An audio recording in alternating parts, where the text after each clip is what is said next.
Ladies and gentlemen, welcome back to another video. So, as you can tell, the format for this monthly review will be a bit different. This change seemed appropriate, especially considering the month of March where not only good tracks but also big name releases were few and far between.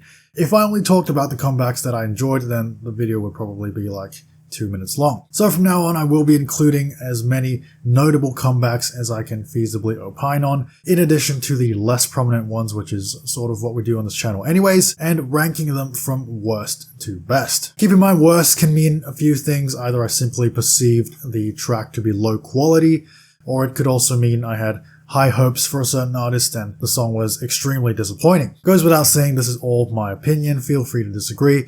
Yada yada yada, let's go. So we'll begin at the bottom of the barrel with NCT Dream's Smoothie. This new title track from Dream is nothing short of a train wreck. It seems that the level of songwriting has hit an all-time low. The verses are very standard NCT fare, but the chorus is easily one of the worst I've heard all year. I don't know who thought just saying the word smoothie over and over was a good idea or could even pass as a cool refrain. Frankly, I don't even know how the guys managed to record this without bursting into laughter. Speaking of awful hooks, we have Chung's new single, Meenie, featuring ATEEZ's Jung. This is her first release under new management, tackling an edgier hip-hop sound. It's passable. Chung, of course, delivers a very charismatic performance, but the chorus leaves everything to be desired. It's only slightly less uninspired when compared with Smoothie. Actually, it might even be worse, or it's at least neck and neck in terms of the foolishness of the lyrics. I just pick them out like, Eenie, Meenie, Meenie, Meenie, like Eenie, Meenie, Meenie, Mo. We're not done yet. Up next is Bad by A-Pink's Namjoo, a track which was unfortunately self-referential, at least when it came to the chorus. The rest of the song is perfectly serviceable and Namjoo sounds good, but these choruses, man, I will never understand the choice of such an anticlimactic arrangement. It is so deflating and downright demoralizing. Just like this new comeback from AMPERS&ONE, who, if you remember, debuted last November with the ebullient On and On, and in their very next single, all of the bright colors have already been eschewed in favor of darker tones. K-pop companies try not to do a complete 180 from one comeback to another challenge. Impossible. There are some redeeming qualities. I do admire the production, but much of it is drowned out by the excessive chanting, none of which is very memorable either. Let's just hope that this is a tiny misstep in the grand scheme of things. In other news, Oh My Girl's YooA has returned. Her last comeback was the Selfish EP back in November of 2022. Which I thought was middling. This new track, Rooftop, is also not great.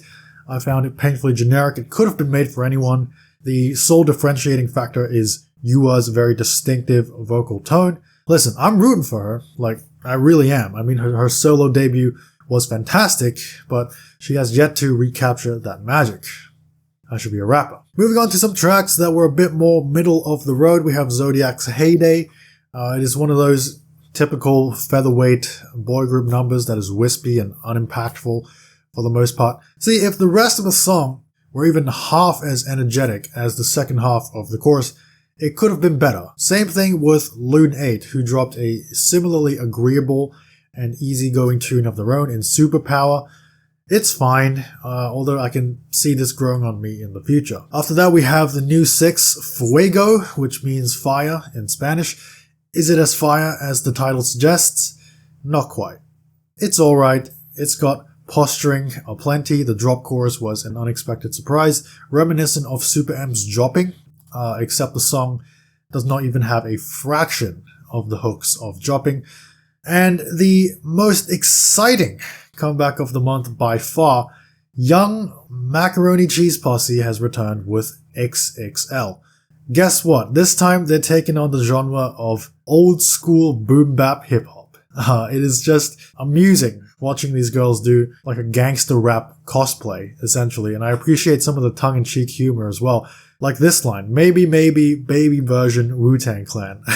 Like, that is rich. The music video is wacky as hell. This group has obviously set themselves apart by being completely and utterly bizarre. But when they actually try to make a good song, the weirdness can actually be pretty enjoyable. So, way to go, young Posse. Speaking of hip-hop, Xikers, We Don't Stop, a decent track that could use a bit of touching up and compositional consistency to streamline the various ideas.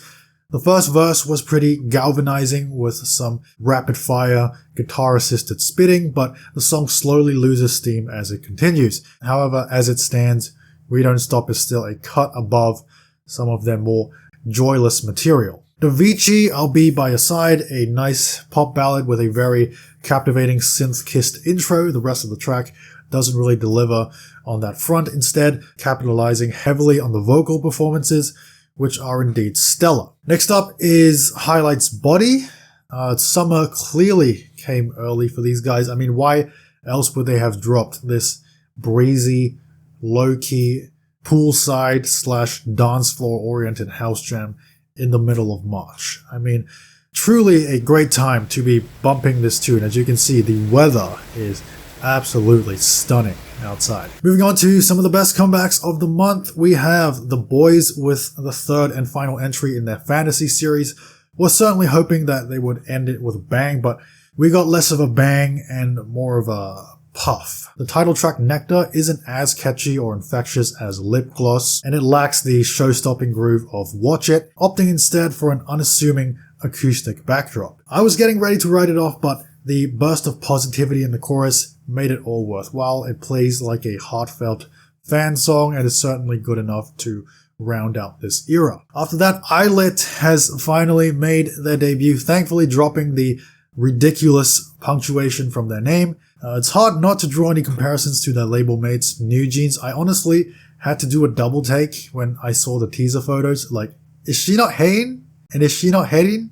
And is she not Minji? Sonically, you can clearly hear the influence in that they obviously went for a more hazy, subdued kind of vibe, which is no doubt in vogue at the moment. Anyways, the lead single is called Magnetic. Rightly so, it has a very fluid, dreamlike appeal to it with surprisingly hefty production. The parts where it just surges along were very well done. The chorus is a minimalistic drop that does little to showcase the girls' vocals, but then that never is the main focus on tracks like these. Overall, it's an interesting debut. Interesting to see where they're gonna go from here. Moving on, it's the newly configured duo called SEVENUS with Want You Back.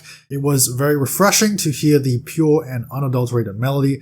Had they merged it with some stronger production elements, could have made a killer single, because right now the instrumental is a bit faceless, but by all means this rebrand has been a success. Like this new title track from Tempest, Lighthouse. It really is a self-fulfilling prophecy when it comes to Tempest's Korean title tracks, where we've seen basically an unbroken seesawing pattern between good and bad. Right, their last comeback was the dreadful Vroom Vroom, but like clockwork, they've turned it around once again, reminding us of what heights they can achieve when they aren't just shouting some nonsense over a beat. Lighthouse splits the difference between their various forms. We still retain the more hard-hitting rap verses, but most importantly, we get an anthemic, uplifting vocal chorus, and overall, the tropical sensibility was quite pleasing, similar to Trends' Go Up from January. Will they break the curse next time?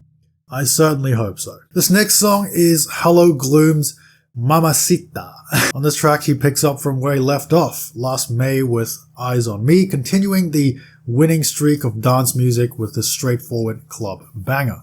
I don't think I've heard a hook as good as this one since last year's Die for Love by B.I. You won't find too many complaints here, just that the song ends a bit too abruptly, barely passing the 2.5-minute mark. A well-placed finale would not have gone amiss. Lucy, The Knight Who Can't Die, and The Silk Cradle. Awkward translation aside, this is the band doing what they do best. Through and through, lush rock production with an incredibly fluent melody, hearty vocals coupled with poetic songwriting to forge this fanciful journey. Super well done. On the topic of rock bangers, Day 6, welcome to the show. One of the few comebacks this month that I was actually looking forward to. perhaps even the only one. 3 years since their last album gave me plenty of time to warm up to this group, and what a moment this is for them. Emotions certainly running high, and much of it is distilled in this song. Sure, it's a bit of a one-trick pony in terms of melody, with the verse, chorus, and hook all following the same structure, but there's enough variation to prevent it from becoming stale, and the refrain itself is quite euphoric. Really great stuff from Day 6. Last but not least, one of the most underrated boy groups working today, that is TAN, coming back with the title track Hypertonic, another extension of their brand of electro-funk workout produced by the late great Shinsadong Tiger, may he rest in peace, an all-around dynamic and effervescent beast of a song jam-packed with abrasive textures combined with general excellence in the rap and vocal department. This is another win for the team. Bravo. Finally, we'll finish off with some B-sides that I enjoyed. The Day 6 mini was pretty solid all the way through. Happy, The Power of Love, and Sad Ending stood out to me. I also liked Supercalifragilistic by Xikers, Crazy Stupid Fun by AMPERS&ONE, Candy Hashtag by Candy Shop, which might be the best B-side of the month. Highlights Feel Your Love, TAN's Adrenaline, and Chungha's I'm Ready. Anyways, that will do it for this episode. Let me know what your favorite song of March was. If you enjoyed this video, make sure to hit like and subscribe to the channel for more great content. Thanks for watching, and I'll see you later.